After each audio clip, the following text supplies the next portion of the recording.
ஆண்டவரால் ஆசீர்வதிக்கப்பட்ட அருமையான தேவ ஜனங்களே, இன்று நாம் வாசிக்கக்கூடிய தலைப்பு என்னவென்றால் பலனளிக்கும் காலம். உமது நாமத்தின் மேல் பயபக்தியாயிருந்த சிறியோர் பெரியோருக்கும் பலனளிக்கிறதற்கும் காலம் வந்தது. வெளிப்படுத்தல் 11வது அதிகாரம் 18வது வசனம். தகப்பனார் வீட்டிற்கு திரும்பும் போது சிறு பிள்ளைகளின் கண்கள் ஏதாவது தின்பண்டம் வாங்கி வந்திருக்கிறாரா என்று எதிர்பார்க்கும். அதுபோலவே தாய் காய்கறி கடைக்கு சென்றுவிட்டு வந்தால் கூட, அம்மா எங்களுக்கு என்ன வாங்கி கொண்டு வந்தீர்கள் என்று பிள்ளைகள் ஆவலோடு கேட்பார்கள். இரவு பகலாக விழுந்து விழுந்து படிக்கும் மாணவர்கள் பரீட்சையின் மதிப்பெண்கள் எப்படி இருக்கும் என்று ஆவலுடன் எதிர்பார்ப்பார்கள். வெற்றி என்று வந்தால் அவர்களுடைய சந்தோஷத்திற்கு அளவே இருக்காது. அவர்கள் பெற்ற மதிப்பெண்களை பார்த்து அதுவும் முதல் வகுப்பிலே தேர்ந்ததாக இருக்க கண்டால் அது எத்தனை ஆனந்தமாய் இருக்கும். பரீட்சையின் காலம் ஒன்று இருப்பது போலவே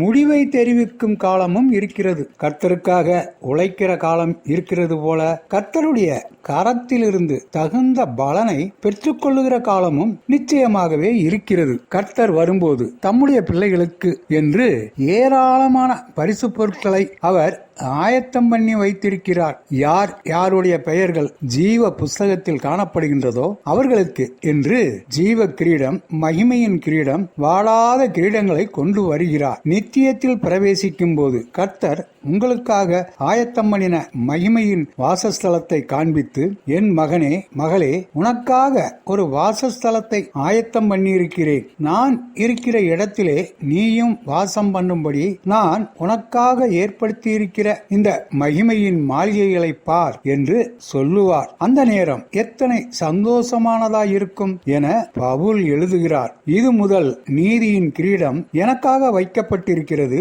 நீதியுள்ள நியாயாதிபதியாகிய கர்த்தர் அந்நாளிலே அதை எனக்கு தந்தருள்வார். எனக்கு மாத்திரமல்ல, அவர் பிரசன்னமாகுதலை விரும்பும் யாவருக்கும் அதை தந்தருள்வார். உங்களுடைய ஓட்டத்தை வெற்றியோடு முடியுங்கள். ஒரு நாள் அந்த ஒளிமயமான தேசத்திற்குள் சந்தோஷமாய் பிரவேசிக்கும் பொழுது 1000-10,000 தேவ தூதர்கள் முன்னிலையிலே கர்த்தர் உங்களை அன்போடு தட்டி கொடுத்து பாராட்டுதலையும் கிறிஸ்து உங்களுக்கு தரப்போகும் வெகுமதிகளையும் நினைக்கும் போது இந்த பூமியிலே நீங்கள் கர்த்தருக்காக பட்ட பாடுகள் எல்லாம் மிக அற்பமானது என்பதை உணர்ந்து கொள்வீர்கள். நீர் தர இருக்கிற கிரீடத்தை நோக்கி ஆவிக்குரிய ஓட்டத்தை ஓட எங்களுக்கு பலன் தாரும் என்று நமது தேவனை நோக்கி ஜெபிக்கலாமா? ஆண்டவர் தாமே நம் அனைவரையும் ஆசீர்வதிப்பாராக. ஆமென்.